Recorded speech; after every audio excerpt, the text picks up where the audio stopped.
Hey folks, this is Take Your Medicine. I'm Sadie. And I'm Jacob. And this is what it's like to be gay. Alright people, say it with me. Gay! Come on, you can do better than that. When I say gay, you say gay. Gay! Gay! Gay, gay, gay, gay, gay, gay, gay, gay, gay. I say gay, you say gay, we say gay all frickin' day. Gay, gay, gay, gay, gay, gay, gay, gay, gay, gay, gay. Gay now, gay now. Gay, gay, gay, gay, gay, gay. Gay Arnold. Gay, gay, gay, gay. Gay, gay. How do you like my new gay? Gay there. Hey, I don't know if y'all knew this, but gay. Hip hip, a gay! Say gay every day. Gay. Alright people, say it with me. Gay! Come on. Okay, Now, so if that had been satire, that would have been incredibly funny. yeah, I mean, it is funny. it is funny. I like genuinely laughed, like some of the delivery, like when he got right up at the camera was like, gay. That was actually like that killed me the first time I saw it. So there was it's pretty funny. So I wanted to describe the video for the people just listening. So it's yeah. a dude that's got makeup and long hair. I don't know if this dude identifies as transgender or whatever, but he's wearing, what are those things called? Like the gloves that he's wearing, like the arm length velvet red gloves. They don't have a name. They're just like red carpet gloves, I guess you could call them. Yeah, but Old they're like Hollywood gloves. Yeah, they're like gloves that come all the way up to your elbow. Yeah, your elbow basically, and then he's wearing a dress with a big old black bow tie on the front of it. It looks like something Lady Gaga would wear. Yeah. So anyway, that's for just listening. But this video was this was posted by Libs of TikTok, first of all. And the Libs of TikTok says, let's see, so stunning and brave. This is what it looks like when your entire personality is defined by your sexual preferences. It's true. And obviously this video was made in response to the quote-unquote Don't Say Gay bill, which is a total propaganda operation. Yeah. I really hate that they're calling it the Don't Say Gay bill because they're basically admitting that they're trying to conflate lack of parent choice with turning your kids gay. Like the left is the side that is actually trying to conflate the two, and they're admitting it by saying they're against the parent choice bill, and so they've immediately called it Don't Say Gay.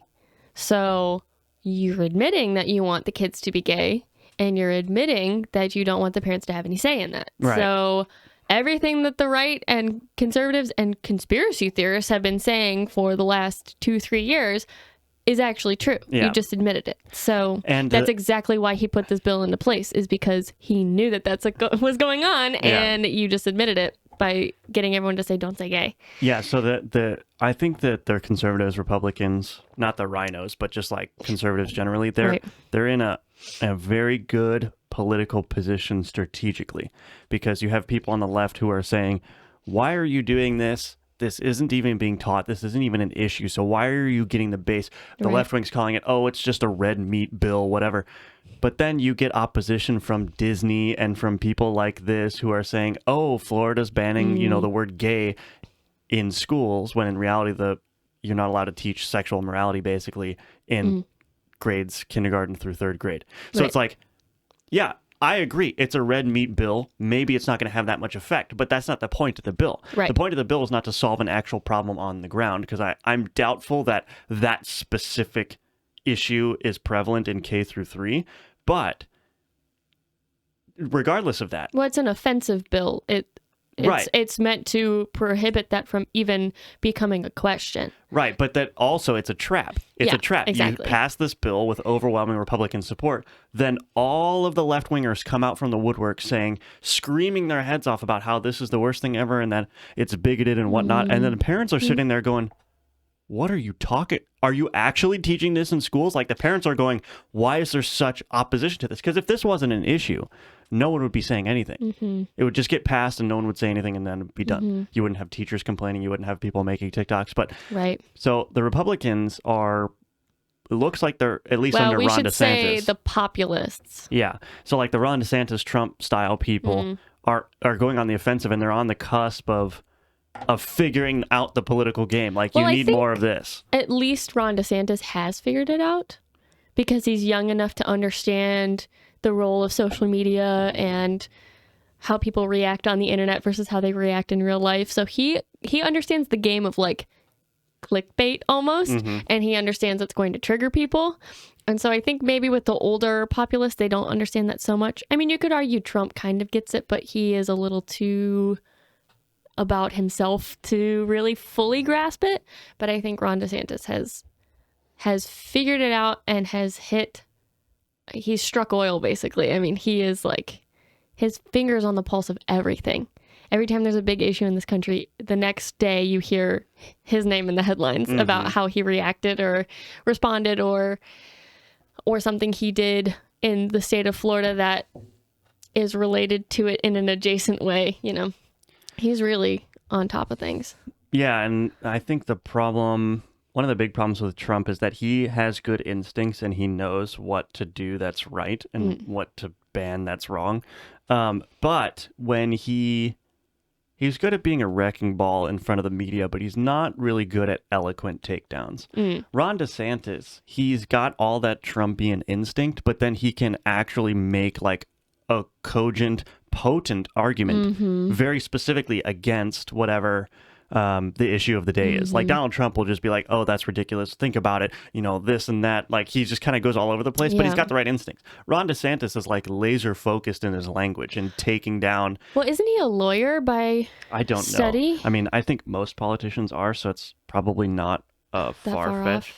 I don't know what Ron DeSantis's background is, but he's just, I don't know if that's just an age thing or if that's just Donald Trump's style. Maybe. But it's kind of hard to say. Ron DeSantis is very good at being eloquently taking down these people. So that's potent. I mean, it seems to be that everything he does is really just him paving the way for announcing his presidential candidacy. But maybe he also just really likes the state of Florida and wants to continue being governor and is just doing things that he knows will benefit the state and his people.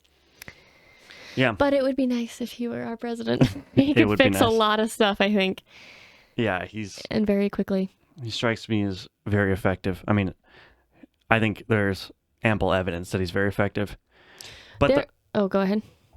Well, I was just going to make an unrelated point about this video, but if you have something to say. Go ahead. Okay. Well, the other thing that I wanted to say about this video that's kind of tangential is the video is actually very humorous. And that's actually, I mean, that's a big reason why I think Donald Trump and the right wing became popular in 2016 is because Donald Trump was funny, and that's very endearing to people. Yeah.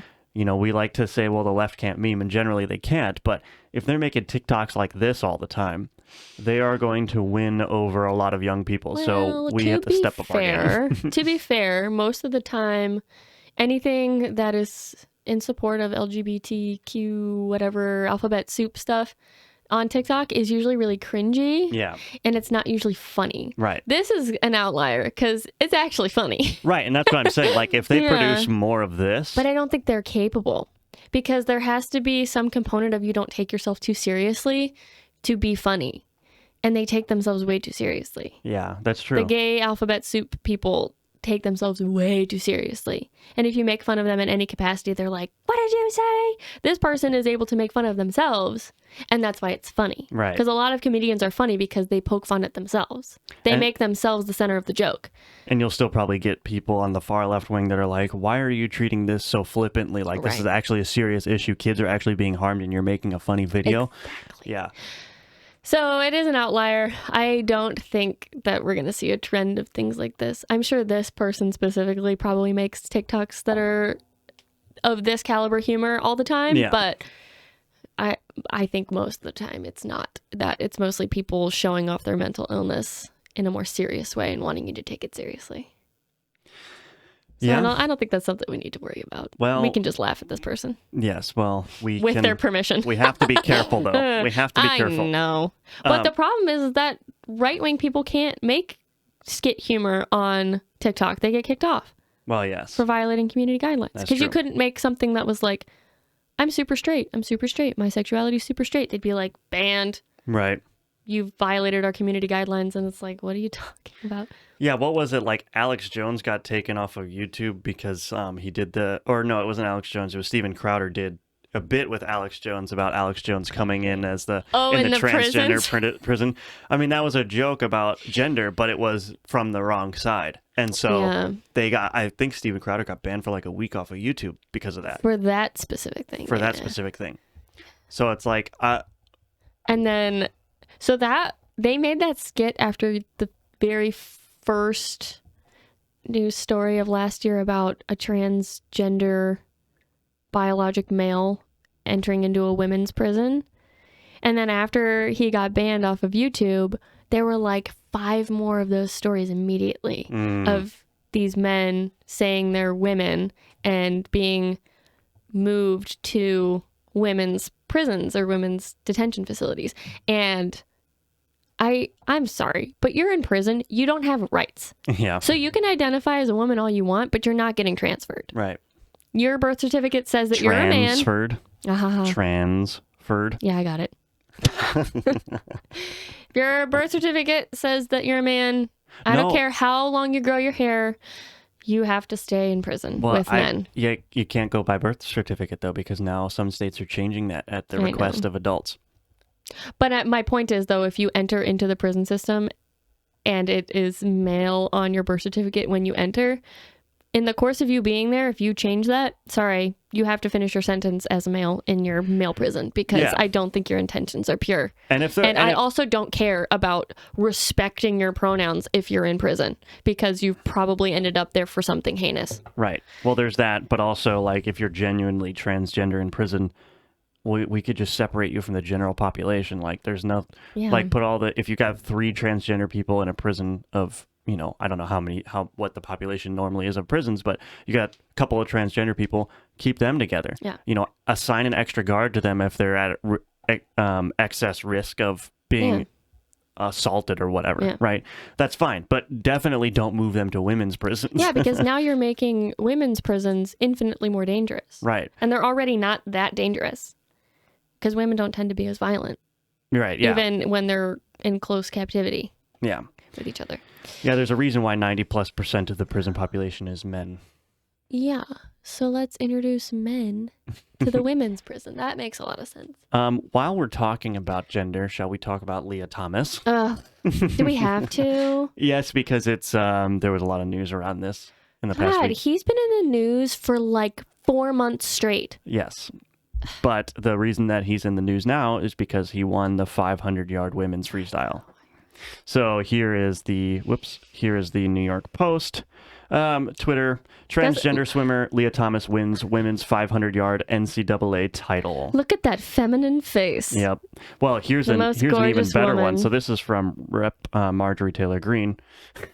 And I actually screenshotted this because I was expecting Twitter to take this down for misgendering, because Marjorie Taylor Greene says, "This guy is the 500-yard freestyle NCAA women's champion. I'm sure he is so proud of beating women. Disgraceful that everyone allows men to destroy women's rights." And I think the thing is that if it's your official office Twitter, they can't take you down because they took down the president, so I don't think that. Yeah, well, that's whatever. The case.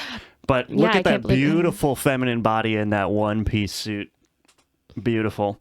That dude's bigger than anyone I know. Maybe not anyone I know, but my close friends. That dude's bigger than them. How? His bicep is like the size of my thigh. Yeah, and here's somebody else. I forgot. That's peak female physique right there. I forgot who was talking about this, but this guy's over 6 feet tall. Yeah, he's like 6'3". You know how many women are over 6 feet tall? 0.5%. It's very small. They usually play volleyball. Yeah. Or basketball. So it's like, yeah, you have an advantage there just because you're covering more distance with your long, gangly arms. Yeah. You can literally push more water away in one stroke than your opponent. You can leap further. Well, yeah, your initial push off, because your legs are so long, already puts you ahead, but then you can paddle more water with one stroke than any of your female counterparts. Well, and he's got big flipper man feet, so he's going to be swimming. Paddle hands. So it's just like... I don't know what else to say. And bigger lungs. Yes. Just by nature of being a bigger person.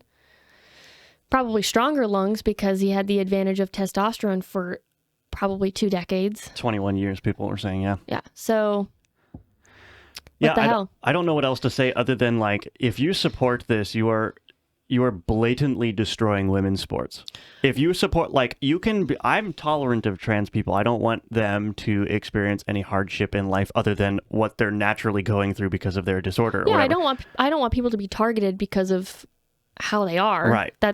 But the whole point of, like, you have to ask, it's Chesterton's fence or whatever. It's like, a liberal will see a fence in an open field, not see any reason for it, and demand that it be taken down. And a conservative will see a fence in an open field and say, wait a minute, it might be here for a reason. Exactly. And so the thing that irritates me about this is that the left wing never seems to ask themselves why the sports were segregated in the first place. Yeah. Why do we have women's and men's sports in the first place? Right. Even before the whole cultural transgender issue came up, why were they separated? Right. Well, and also women obtaining their own leagues in practically every sport was seen as like a great thing for feminism, because it's like women actually get to compete now in what's traditionally only for men, but against each other. It wasn't like women wanted to compete against men. They just wanted to be able to play the sport without society being sexist and saying, well, you're a woman, so you can't. Right. And that's why women's leagues came to be, because they wanted to compete, but against each other, and they wanted to play the sport because it was fun. And I don't really like how a lot of people on the right are approaching this topic, because they're trying to make it all about women's sports, and they aren't really equating it to the greater problem, because then the left comes back and says, well, you don't really care about women's sports. True, I don't care about women's sports. I don't. But that's not really the problem. The problem is that I care about women in general, and I don't like that something that other women care about is being robbed from them. Right. It might be something that young women have worked their entire adolescence for, to get a scholarship so they could have a full ride, maybe even go to the Olympics, and all of their records are being taken from them that they worked hard for. I don't really care about women's sports. I don't pay attention to it. I don't pay attention to men's sports. But the fact that people can work so hard at something and then it's like, oh, gone in an instant because of the competition being stacked unfairly is just ridiculous. Yeah. Yeah, and I've seen ridiculous proposals. Actually, I like Scott Adams a lot, but he has a ridiculous proposal to, like, just get rid of women's and men's sports and do co-ed sports. And that's a terrible idea. And then organize it by skill. But the obvious problem with that is that, okay, well then if you just do co-ed organized by skill, then the top divisions, or however you organize it, are going to be completely filled with men. Or there's going to be like one woman in the whole league. No, that won't even happen, because division. This dude was 460th place in the men's league, number one in women's. So you'd have to go several hundred spots down the list to find the best woman. Yeah, so that's it's like, true. What's the point? You could do co-ed skills, but still all the top athletes are going to be men. It would end up being segregated naturally. The point is, you wouldn't be able to, on a dime, recognize who the best female athlete is. The women would always be second class in a co-ed system. And then as you go down, sure, you'll get men that are terrible at whatever athletic competition mixed in with the best women. Right. That will happen, but you'd have to go so far down the rankings that it's like, what's the point? The women aren't going to be ever recognized at any level near the top. And so that's why you got to segregate them, is because there's a difference between the best women and the best men.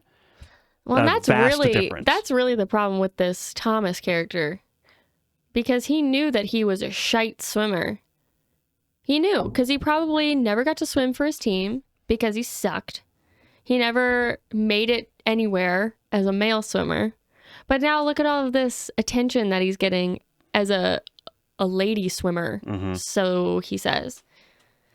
Yeah, and what's the likelihood of him, after his college career is over, coming and detransitioning back to male? Probably so he's very high. He's going to have all these titles that he won illegitimately. It's probably really high because he has not undergone any of the body mutilation. No. Other than hormones. Right. Which, give yourself enough time, your hormones will reset themselves. Yeah. So, and there is a way to cleanse yourself of extra estrogen and things like that. But, yeah, he hasn't had top surgery or bottom surgery. So the chances of him graduating with all of these prestigious awards and accolades from college and then a year or two later going, actually, I think I'm a man, it's really high. And I think if that happens, he should all of those records should be stripped. Well, yeah, I mean, first of all, this shouldn't have been allowed to happen. I mean, this guy is a cheater. He's a disgraceful, disgusting human.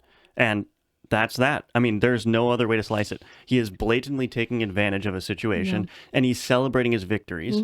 And here, I'll bring this up. And you've got teammates crying. I know. So this is from Rapid Fire Pod Sav, who used to be the producer. Hernandez. Yeah, used to be the producer on Slightly Offensive.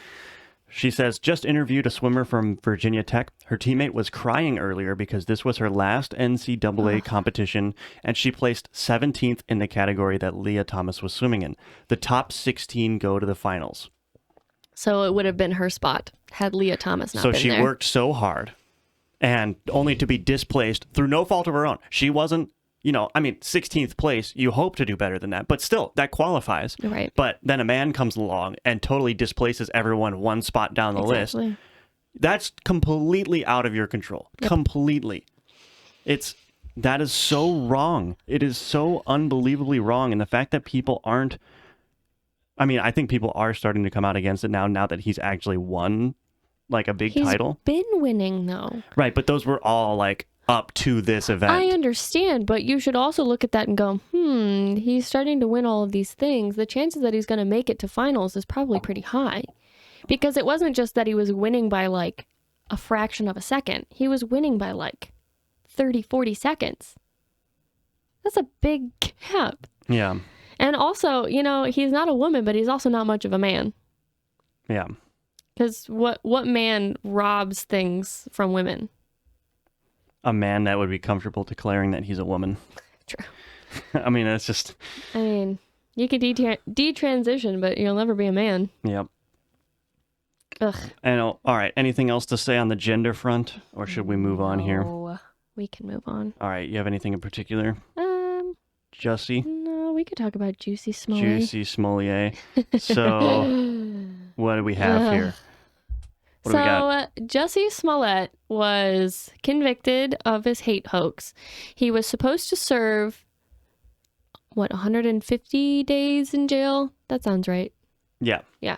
Oh, yeah, it's right there. 150 days in jail, and then he was supposed to pay $25,000 in fines, and then he was supposed to pay like 102 something thousand just for like expended resources, basically from the city of Chicago. Yeah, restitution. Restitution, that's the word. And that is a pretty minimal sentence because I believe the full sentence for a hate hoax is like 30 years. So 150 days and some money that to an actor is pennies was really light.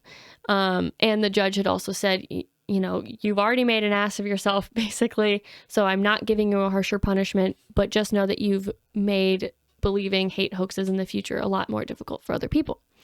And then Juicy Smollett started saying at the end of everything his final thoughts to the court were, I am not suicidal. And everyone's going, okay, what? And he's like, and if anything happens to me in there, just know I didn't do it. I am not suicidal. And I don't know if he thought someone was going to Epstein him or what. And, I thought that was the end of that. And of course, he was going to go for an appeal and try to get out of that. I didn't think it was going to take. But here we are. Okay. Jussie Smollett walks out of jail after appeal court orders release. Served less than a week of 150-day conviction. Yeah. What? So this was the original post. It had been updated. After less than a week behind bars on a 150-day sentence for faking a hate crime, Jussie Smollett will be walking out of the Cook County Jail on Wednesday. That's the other thing. It's not even federal prison or state prison. It's county jail. Yeah. That's like, you're not going to be in danger in county jail. It's basically the equivalent of doing community service. Yeah. Anyway. And then this section here. Yes. A one-page order unceremoniously released by the Illinois Appellate Court today, which was a couple days ago, I think, in a 2-1 decision granted the motion from the former Empire actors' lawyers for a stay of the sentence. Denied an appeal by the sentencing judge last week, the defense team sought to set Smollett free while his appeal on 5 felony convictions is pending. The appellate court judge agreed, citing that Smollett likely already would have served his jail time sentence before his appeal had gotten very far. So the excuse for letting him out is that he would have already been mostly through his sentence before the appeal went through. Right. Last I checked, the appeal was not to negate or undo the days you've spent. It's to wipe it from your record. Right. Well, I guess it says here that a factor is the nonviolent offense. So it could be an issue of they don't want to jail somebody that might have an appeal case. Because if the conviction gets overturned, but you've already spent 150 days in jail, well, then you wrongly... Let's say your conviction gets overturned by an appeal, but you still spend all that time in jail. Well, now you've spent time in jail even though you were innocent or found innocent by the court, right? And I guess since it's a nonviolent offense, that's why they're doing it. It still just doesn't make any sense to me because you were still convicted. So until the appeal is approved, you're still convicted. Yeah, I mean, this is even true in larger cases where people are serving time in federal. Well, those prison. for violent. I guess they're making a distinction between violent and nonviolent. I guess. Like you could say that it's okay to hold a violent criminal while an appeal is processing. But also, if the appeal is processing and the person didn't even do the thing, then they're still not violent. It's just that the court said that they were violent. Right, but there's a difference between what they actually did and what they were convicted of. If you're convicted of a nonviolent offense. I guess, but... And you do an appeal, and a higher court accepts your appeal. I'm not saying that that's the right thing to do. I'm saying that makes logical sense why you do that versus if you're convicted of a violent offense, keeping you there until your appeal goes through, right? Because the nature of those things are different. But I don't know. I'm also of the opinion that Jussie shouldn't have gotten any jail time simply because he made a complete ass of himself and everyone thinks he's a joke and it's clear that he's a narcissist, sad little man. Yeah, but I think the jail time, had he actually served it, would have been a good example. Like, because it's county jail. Right. It wasn't like he got sentenced to a high security prison or anything. I mean, I guess I can understand the argument of it's wasting taxpayer dollars, but, what is to prevent anyone else from faking a hate hoax in the future if he had no consequences other than a fine that wasn't even that hefty? Well, we're kind of in a cultural moment right now anyway, where like all of the hate crimes are hoaxes. So it's like... yes, but most people get away with them. Yeah. Maybe because most of them aren't like faking violence that people get away with them, because it's usually like somebody mailed me a letter that said die N-word or whatever. Yeah. Or, somebody painted a swastika on my front door, but it was like, you're the one that painted the swastika on your front door. In this case, he was trying to say that 2 people were trying to lynch him in the streets. So maybe it's because he took an approach that would have made it seem more violent than just words. That's why it could be dangerous to have copycats. Because if you're just going to mail yourself a nasty letter, it's like, okay, that doesn't really harm anybody. Yeah. But if you're trying to say that there's actual violence against Black people, and lynching is coming back, I think that could be a worse influence. I don't know. Could be, but I mean, like I said, like in the cultural context, like there's no need to like provide an example because everyone who's smart already knows that all these hate crimes are hoaxes anyway. So it's like, okay, so he's just there were people right when this happened saying this is obviously fake, and they were completely correct. So it's like, if you can identify a hoax the moment it happens, then I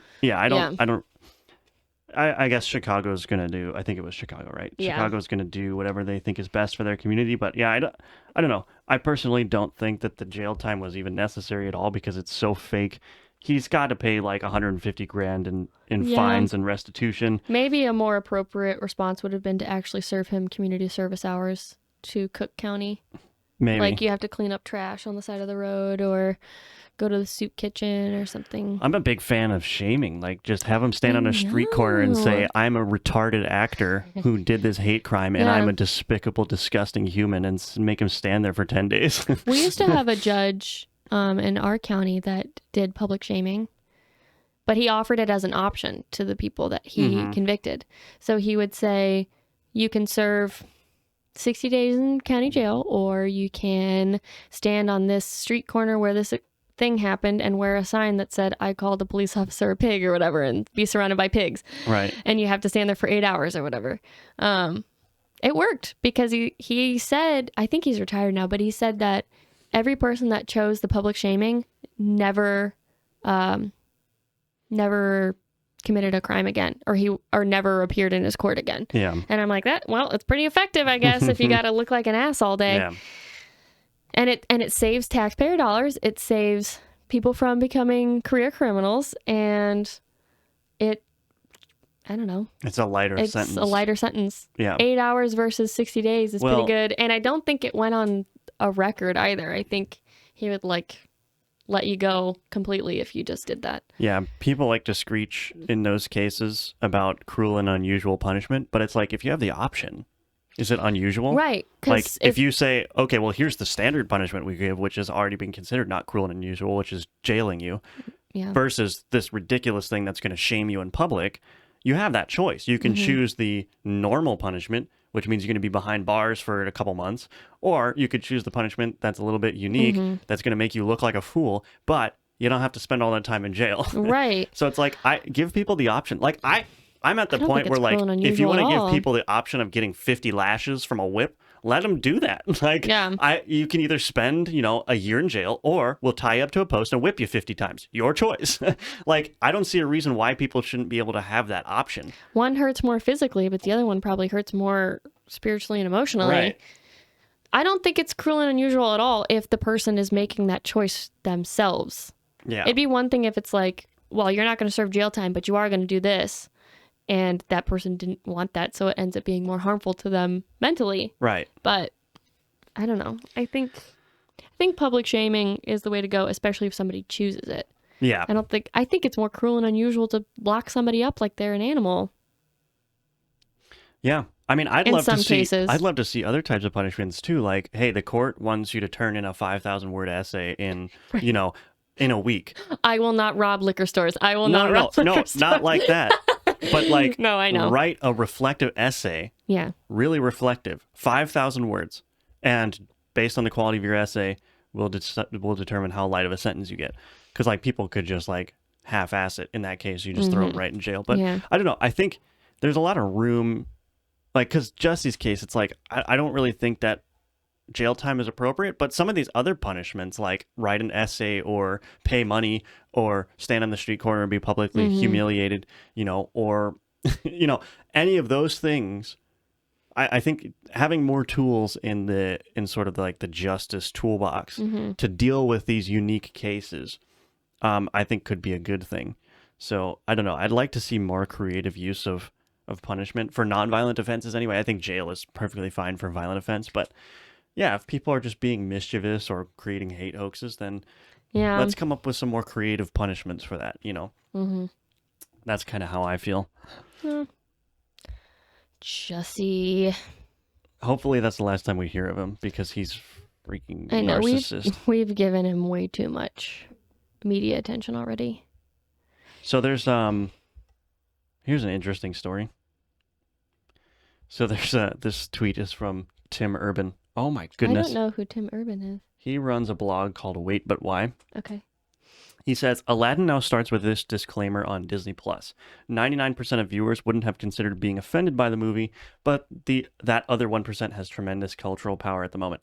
And this disclaimer says, this program includes negative depictions and or mistreatment of people or cultures. These stereotypes were wrong then and are wrong now. Rather than remove this content, we want to acknowledge its harmful impact, learn from it, and spark conversation to create a more inclusive future together. Disney is committed to creating stories with inspirational and aspirational blah, blah, blah, rich diversity, blah, blah, to learn more, blah, blah. Okay, so Disney basically reciting the woke creed about diversity and inclusion and a woke future and how this is so damaging. So Aladdin is one of my favorite movies.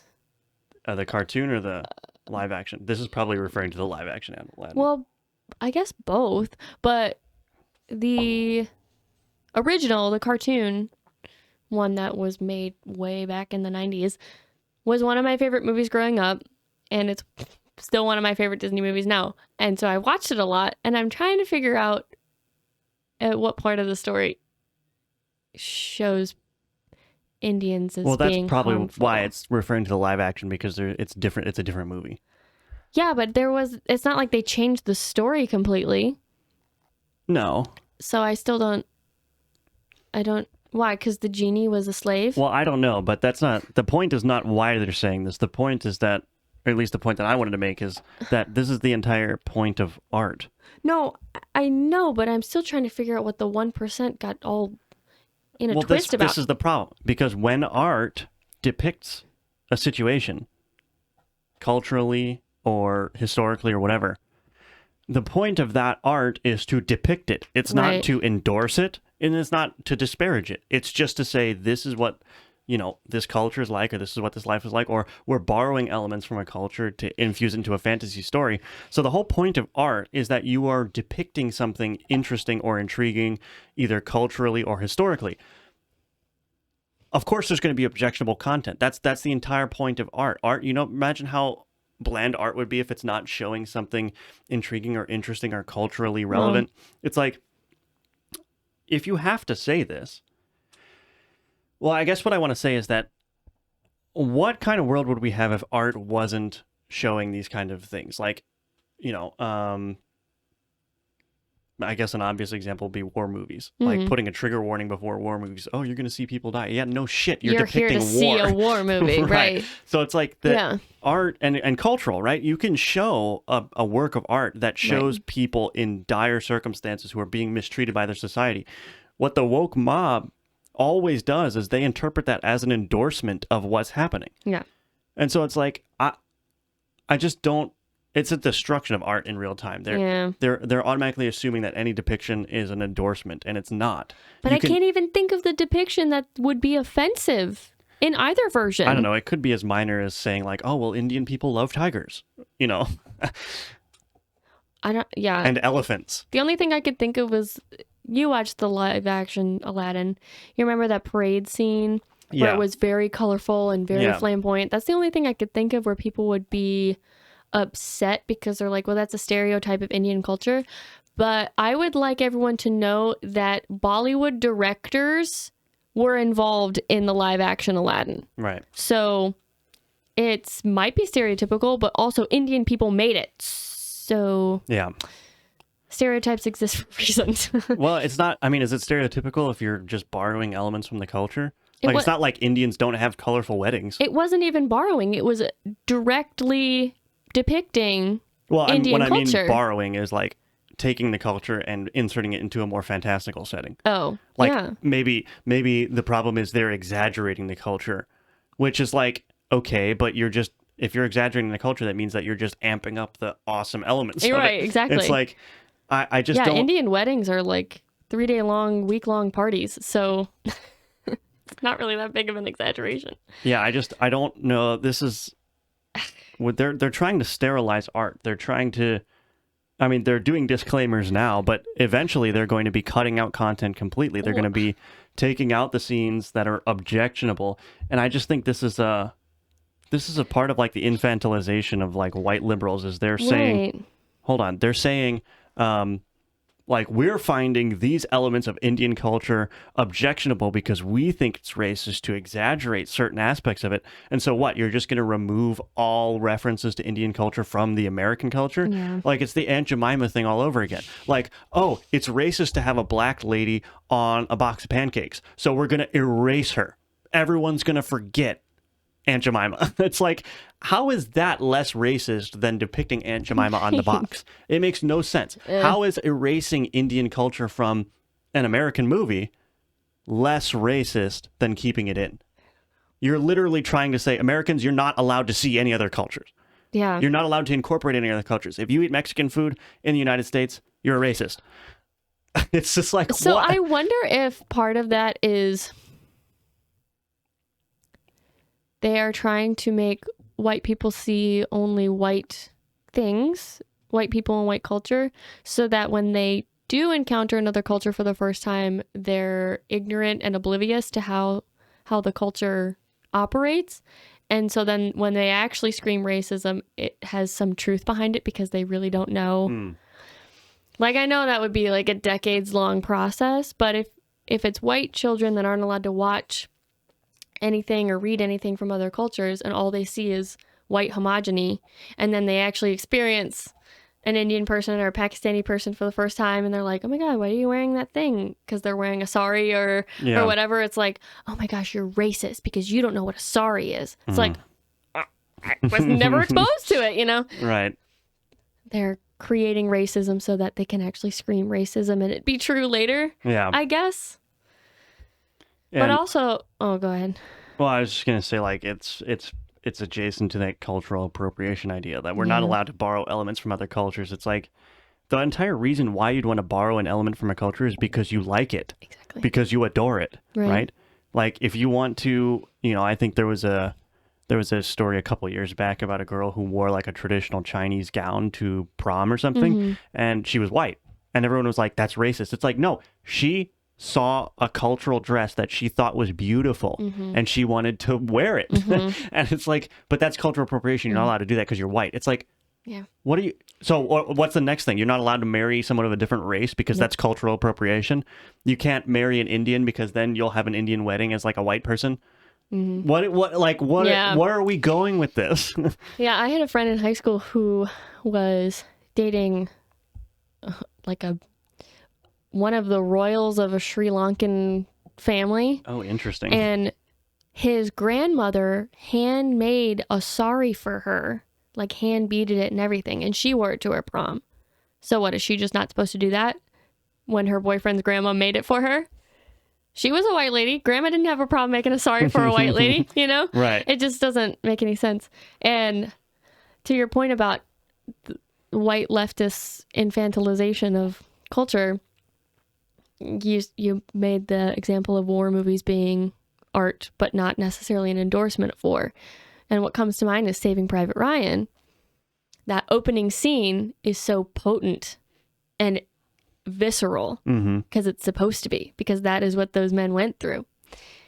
There was no trigger warning on that movie. Right. The first time it aired in theaters, World War II vets got up and left the theater because it was too real and it was too much for them to stomach.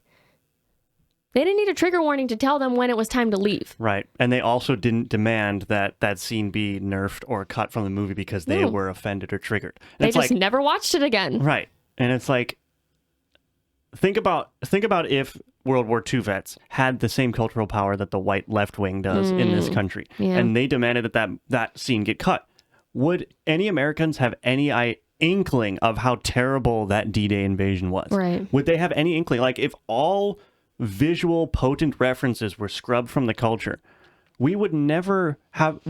that's the closest we can get is from the World War II vet stories and a very realistic visual depiction of it. If we don't have those things, we can't even imagine what that's like, right? It's like, how can you imagine the horror of that moment without seeing it, without seeing the men puking in the landing ships as they know they're about to die, right? Like, the whole point of that movie is to show how terrible it was. That's the entire point. When it's loud, it's chaotic, you can't see anything, all you see is people dropping, and then when they show all the carnage, it's like, oh my God. Yeah. I haven't even seen the whole movie, but my boyfriend made me watch that opening scene because it's on YouTube. It's like 20 minutes long. There is no soundtrack to that.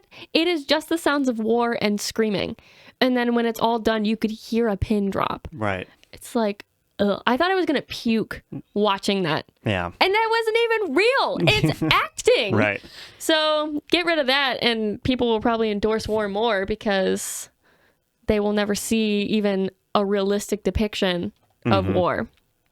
Yeah. They'll just be sent to die because they think it's no big deal. Yeah, it's crazy stuff. Gross. So think... You got something else to say on this topic? No, I was trying to think what a good segue would be. Well, here's a good segue. You have a section in here that says being psycho is a good thing. Oh, yeah. So should we take a look at this? Yeah. What does this headline say? So ridiculous. Meta-analysis suggests psychopathy may be an adaptation rather than a mental disorder. Oh boy, are we going down the rabbit hole of the educated dumbasses again? Mm-hmm. Okay. All right. Well, a meta-analysis of 16 studies revealed no differences in the rates of non-right-handedness between community individuals who scored high and low in psychopathy, psychopathic and non-psychopathic offenders, and psychopathic and non-psychopathic mental health patients, partially supporting the adaptive strategy model of psychopathy. okay. So they're trying to relate which hand you write to psychopathy. Well, is it? Yeah, I don't understand. Is the argument there that if psychopathy is a disorder, then you would expect to see a difference in brain functioning at some level? Are they trying to use handedness as a proxy for detecting some mental deficiency? They are, but the meta-analysis did not do a very good job at actually tying the two together. They're trying to say that which we can read more, but they're basically trying to say that psychopathy, if it's a real disorder, should be traceable in genetics, like handedness. See, because handedness is supposedly genetic as well. There's already a problem with that, though, because there's all kinds of mental issues that are caused by environmental factors. Correct. Like lead. Correct. Lead is not genetic, but lead causes all kinds of health problems. And also, a lot of mental disorders can be acquired via trauma. Well, PTSD, yeah. Maybe you have a genetic predisposition to PTSD, but... Right. I mean, there isn't usually an environmental trigger to psychopathy. Not that we know of. But also, it hasn't been studied well enough to know. Right. Because by the time people are expressing psychopathic traits or characteristics, they're well into adolescence and adulthood. It's not often that you see young children with psychopathic tendencies because they have to sustain some kind of trauma in their formative years to show psychopathy, which is probably why they're trying to say it's an adaptation, which I guess is technically true, except that your brain is broken. Adaptations are not caused by a breakage. Adaptations are caused by a conscious effort or subconscious effort to change to your environment. Right. Yeah. If you're, I mean, the classic philosophical example of like a child that's raised by wolves. It's like, okay, well, they're not going to act like a person. At least not like a normal civilized person. But they're also not going to act fully like a wolf. I guess you could call that an adaptation, but we would call that abnormal or a disorder, right? Like if you don't play with children at a young age, they develop all kinds of issues. And so it's like, is that an adaptation, or is that just they didn't get the required nurturing that they needed, right?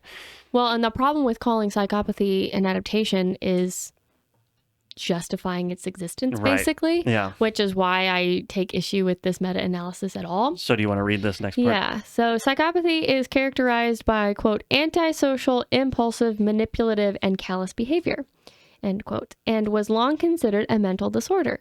Today, many of the defining features of psychopathy fall under the diagnostic criteria of antisocial personality disorder in the Diagnostic Statistic Manual 5, edition 5. The DSM-5, which is true. So being a psychopath is not exactly a diagnosable disorder anymore. However, if someone has antisocial personality disorder, you would call them a psychopath. So they're saying psychopath is not a diagnosis. Not a name. It's not a diagnosis, but the characteristics associated with psychopathy are classified as mental disorders. I think in the DSM-3, it was still called psychopath. And then in edition 4, it got changed to antisocial personality disorder. So is the issue... the criteria, diagnostic criteria hasn't changed. Just the name of the disorder has. So is the issue that psychopath is just too broad a term to be useful in diagnosis? Yeah, and it used to be that psychopath and sociopath were two separate diagnoses, and now they're both just antisocial personality disorder. Okay. But manifest in different ways. Interesting. But they share the same criteria. So that was, I think...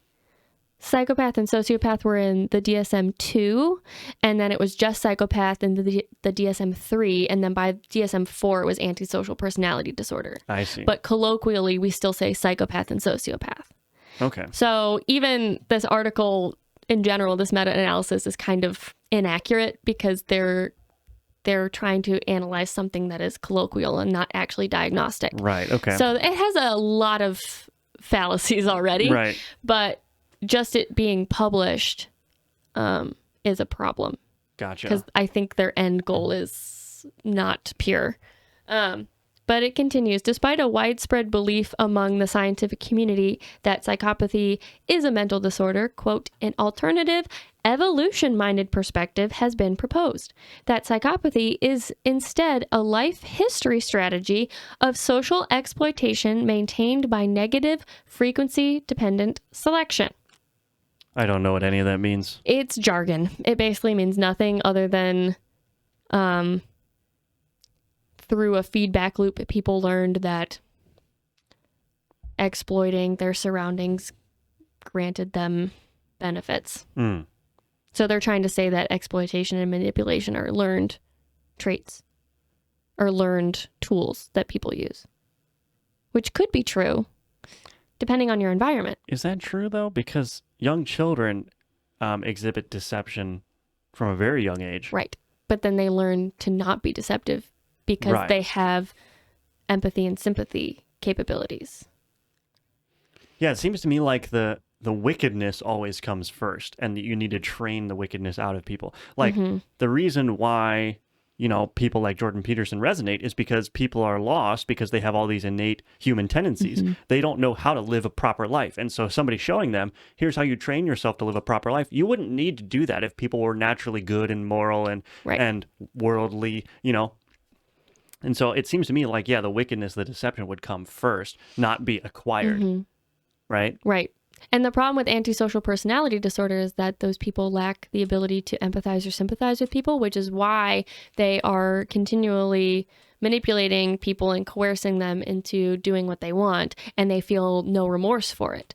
That, I would argue, is not really a learned thing, because even people who might be manipulative could still feel guilt about it after the fact, which would be them showing capacity for empathy. But if you ask a true psychopath or antisocial personality disorder person if they feel bad about manipulating other people, they say no. And I just don't think that that can be learned.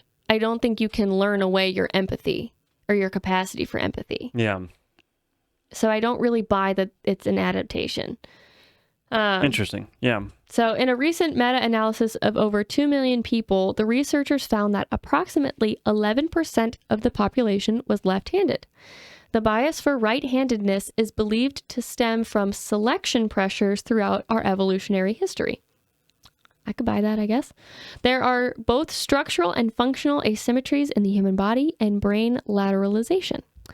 For example, neural functions being more dominant in different hemispheres of the brain is one such asymmetry. So like one hemisphere of the brain is usually more responsible for language, and the other hemisphere is more responsible for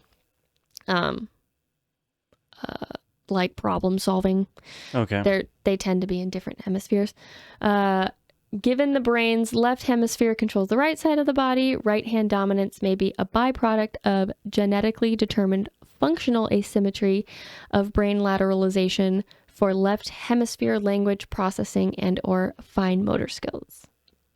So what are they saying? I guess I still don't understand the relationship between psychopathy and the handedness that they're talking about here. Because they don't ever make one. They don't? No. Okay, well, there's that. So I had to try to really parse through what the point is they were trying to make, because they just kind of tried to infer a connection without ever actually laying it out in so many words. So by examining handedness and observing that it may be genetic in some part, then that could assume that other mental traits are also genetic? No, because they're trying to say that psychopathy isn't genetic, that it is an adaptation, which I guess evolutionarily speaking, adaptations become genetic. Yeah. But in a case-by-case basis, it's not really an adaptation. It is a mental disorder. Yeah, exactly. It's a real head scratcher. I don't understand. Yeah, I don't. So they're trying to say that natural selection could have been the reason that right-handedness is so prominent. Okay. Because for whatever reason, if you were right-handed, you had some other great genetic markers that were attractive to mates. And so you were likely to produce other right-handed people. They kind of go on later in the article to say that psychopathy is similar because psychopaths would have been able to mate with more people, which I don't know that I buy that either, because I don't think that a psychopath, like a psychopathic male, would ever be at the top of the mating hierarchy, because you have to express empathy and sympathy to put you at the top of the hierarchy.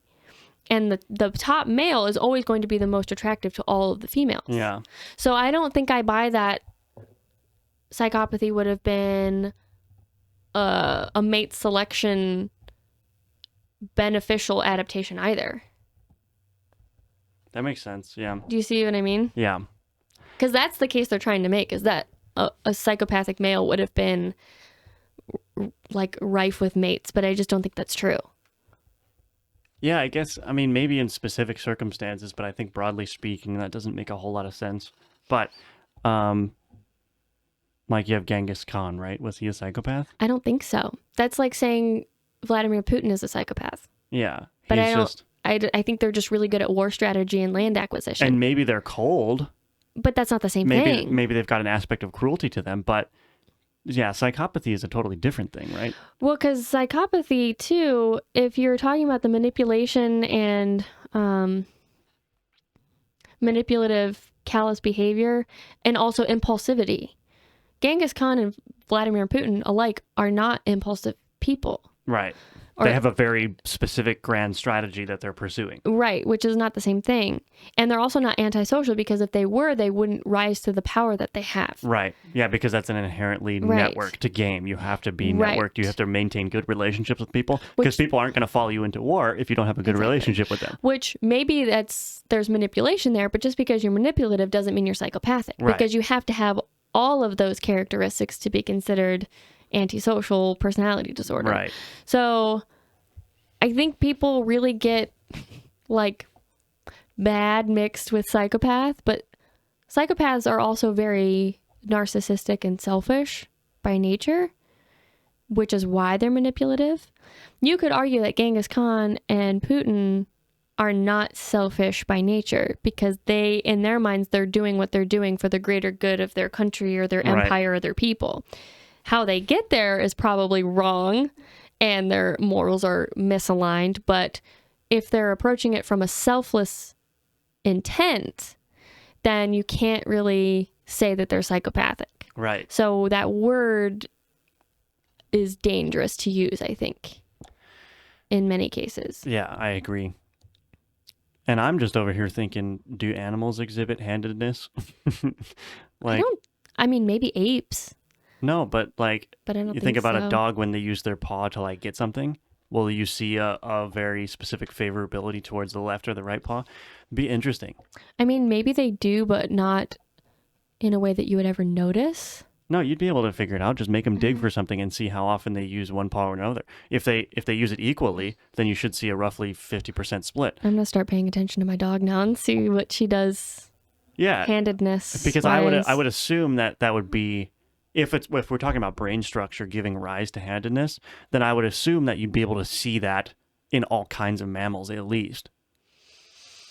I don't know. Because I work at a horse barn is one of my jobs, and one of the horses always sticks her leg up when she wants hay, but she switches legs. It's not always the same leg. But that's a horse, right? That's a mammal. Some animals might, yeah. Some animals You said mammals. I know. Horses are mammals. But I'm saying maybe horses just don't have that. Maybe dogs will, though. Well, that's why Or I'm maybe saying cats maybe will. apes would. Yeah, you'd probably, if humans have a genetically predisposed handedness, then I assume apes would as well. Yeah. Because of their similarity. But like rats. Like what? You got their little tiny hands? Or raccoons. Yeah, raccoons. Yeah. And maybe it's related to how mobile you are or how much control you have over that limb, right? Raccoons are much more nimble with their hands, and so maybe they'd exhibit a handedness there, whereas horses, they just basically have like stubs. And so it's like it doesn't really matter which hoof they use for anything, guess. right? Yeah. But my broader point of bringing this lack of study academic retardation to the table is that by trying to equate antisocial personality disorder to something as what's the word I'm looking for? Mundane as handedness just is so obvious that they're trying to normalize psychopathy and psychopathic behavior by saying that it's an adaptation and not something that needs to be treated, because it's basically what their thesis was, is like, oh, it's not a disorder, it just is the way some people are. That is clearly a statement that is trying to normalize psychopathy, and I don't think that is something that needs to be encouraged in our current society. Yeah, how long before self-diagnosed psychopaths are putting that in their Twitter bio? I'm a psychopath. Yeah. You need a psychopath color on the new trans pride flag. And also I think a new they've already letter. used all the colors. Well, they got to invent more. You got to get the What's a good LGBTQIAP. psychopathic color? I don't know. I feel like Chartreuse? a blood orange. A scarlet? Scarlet. I don't know. I think this is the first article of many that are probably going to try to normalize psychopathy as the next mental illness to be normalized. Yeah.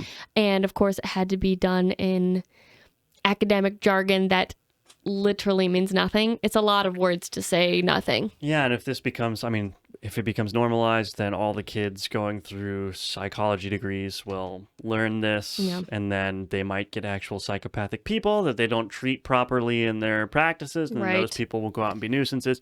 And just to drive the point home, if they had actually wanted to find out if psychopathy was learned or a genetic predisposition, they would have chosen articles that pertained more closely to the subject, not handedness in prison population and community population. They chose 16 studies about handedness to tie into psychopathy. So it just is obvious from the jump that they didn't actually care about finding the source of psychopathy. That's, ridiculous. Anyway. This will probably be our final story. What is this one about here? This is in Forbes. New proposal would extend student loan payment, pause, and cancel student loans. So, was there something specific that stood out this article here? Not really. I mean, there was like the 4 parts of the new proposal that they list to each. So one is give struggling student loan borrowers a fresh start, which I guess I'm not against, because student loans are the one loan that you can't file bankruptcy for. So even if you file bankruptcy on literally everything else, you still have student loan payments that hang over your head. So I think that was a flaw probably in the creation of student loan borrowing. But they did that on purpose because they knew they were going to be shelling out a lot of money. Yeah. And so this is just clearing their negative credit histories. Yes, clearing which their doesn't negative. help them much. It doesn't help them, but I think it would probably also give people the capacity to file bankruptcy if they ever needed to. But I don't know. All it does is clear their credit history, so that means that they could potentially buy a house, but it's like if you're defaulting... But not really, because if you have no credit, you can't buy a house with no credit either. Right, but if you're defaulting on your student loans, then you've probably got greater problems. So it's like, I don't really... Okay, sure, you get that one bad thing, but what would be the overlap of people who are defaulting on their student loans and also can't pay their other debts? Exactly. Like, clearing this one negative thing isn't going to do much. Which is why I don't really think that clearing is better, but allowing people to file for bankruptcy probably is. Right, but they're not allowed to do that with student loans. Still, and this thing still doesn't let them. So It's kind of like you're revamping it, but not really. The context here is Joe Biden has a certain number of things that he can do with executive orders. Anything else needs to be done with Congress. So like, he's got these tiny little tools like clear the credit history, blah, blah, blah. But it's like not going to do much. Well, I think that this is also probably just a psyop for, so people avoid like rising gas prices and inflation and conflict with Ukraine. Like, because this came out on the 16th of March. So it's not like we're over all of those other problems, but they've moved on to talking about student loans. We have so many other problems. Yeah. Don't worry about student loans of all things. So whatever. 2, income-driven repayment should be better for borrowers and easier to access. This one I actually do agree with, but should probably come from the lenders, not what is an executive. Income-driven repayment? Is that determining how much you pay based on your income? Yes. Okay. Which might sound ridiculous because it's like other bills are just flat rates. But if you think about it, your mortgage is also income based because you only get approved for so much money based on your income. So this makes sense because if your lender says, well, it's $600 a month flat and you only make $600 a month, it's like, literally all of my money has to go to my student loans? Right. Well, see, the problem that I have with this is that these are all Band-Aid fixes. Like, yes, you shouldn't be giving out tens of thousands of dollars to 18-year-olds with no work history. Right. Because you don't know what they're going to make on the other side of that. So it's like you might be able to guess based on what degree they're getting, but if they don't end up getting a job... Well, I guess I should caveat this by saying that I do agree that lenders give out way too much money to begin with. Yeah. But I think if they're going to give out money, these things should be in place. Right. Like income-based repayments or ability to file for bankruptcy. Right, but that's things what I'm like saying. That. Like that should happen before they take the money. It's a Band-Aid fix now because it's a big problem that we have now. But the problem is if you decide income-driven payments before you give out the money, 18-year-olds don't typically have all that much income. So they'll be denied the loan. So this is just indicative of how rotten it is because they just want to leech. They just want to milk young people for all their money for decades. And it's rotten. Yeah. But I mean, I guess if you're going to apply a Band-Aid fix, it sounds reasonable as a Band-Aid fix, but it doesn't fix the problem. Except number 3 is not great. Oh. Ensure more student loan borrowers get student loan forgiveness. Sorry. No. Yeah. You took the money out. Yes, you were 18 and probably dumb, but you still signed the paperwork. You have to pay it back. Yeah. You don't just get to not pay people back for money that you've taken. And the thing about this too is that this loan forgiveness would only apply to public loans. So it like wouldn't even make a dent in the total like amount owed by college graduates. Like most of the debt is held by private banks. So it's like... Well, and as far as I'm concerned, the federal loans are the ones that shouldn't be forgiven because that's taxpayer money. Yeah, true. If you're borrowing from basically your neighbor, you should have to pay your neighbor back. Right. There should be something that they're getting out of handing you money. Yeah. So, yeah. And then 4, cancel student loans for all student loan borrowers. What does that mean? Cancellation for all student loan borrowers. Murray would prioritize student loan cancellation for those struggling the most, including student loan borrowers of color. First thing. Blatantly illegal. It is illegal. And also, there are black doctors. There are brown doctors. They don't need their student loans canceled. Yeah. Well, this is a blatant violation of the Civil Rights Act, right? Mm-hmm. Making public policy on the basis of race. So if you're saying, well, if you're a student of color, then we're going to forgive you, but it's not available to white people in the same situation. That's blatantly racist and wrong and illegal. It is available to white people if you have low income. But that's a problem. Income is a mutable characteristic, which means that it's changeable. Your income can change. Right. Your color cannot change unless you're Michael Jackson. Hee. And I'm not Michael Jackson. Not many people are Michael Jackson. To be fair, he is transracial, so he had his skin bleached. Yeah, I would be curious to see the legality of this. Like if I applied for I don't have any student loans, but if I had them and I applied for student loan forgiveness and I said I'm black. Mm-hmm. Yeah, are they checking on that? Or what if they did and you said, well, I'm transracial? Yeah. That just puts you up like 4 pegs on the victim hierarchy I actually think if they do go through this, I think somebody should do that. They should claim that they're black when they're white, and when the government tries to come after them for it, take them to court. I'll do it. Well, then do it. Because I still have a lot of student loans But that I'm saying paying. you have to be willing to fight it in court to get this policy reversed. Yeah. At least for I'm not saying I disagree with the other ones, but at least for the racial one, you have to get it reversed because that's not right. And then also who have been making student loan payments for 20 years. I guess for 20 years I could understand canceling that because you've probably already paid your student loans over, but the interest is killing you. Right, yeah. So if you've been making student loan payments for 20 years on time, every month for 20 years, okay, probably you get to go. Right. But left college without a degree or credential. Nope. Sorry. You signed the papers. The borrowers did not say on the condition that you finish. They just said, here you go. Yeah. So or the lenders, not the borrowers, sorry. So you still have to pay that. I left college without a degree or credential. No, just circumstances. It's going to get finished someday, but it doesn't mean that my student loans go away. Right. I don't get to just, I don't have to pay them now because I decided to take the steps that I took and leave without a degree. Yeah. Nope, you still borrowed that money. I mean, and I knew several people in college that didn't finish their degree in 4 years. They were attending school for 5 years and still didn't finish it. So what? I just paid for them to do nothing for 5 years? These kids don't go to class. They don't do their work. They fail. That's why they need to go extra years. And then they run out of steam before they even finish their degree. And we're supposed to forgive that? No. Maybe your punishment for being a lazy asshole should be that you're saddled with this debt. You made a bad decision. You didn't put in the work to finish what you set out to start. And now you're asking me to pick up the tab? Hell nah. Right. And I think the argument against that would be, well, my parents said I had to go to college. It's like, okay, you have to go to college and accrue all that debt, or what? They kick you out of the house and make you get a job? Or they disown you?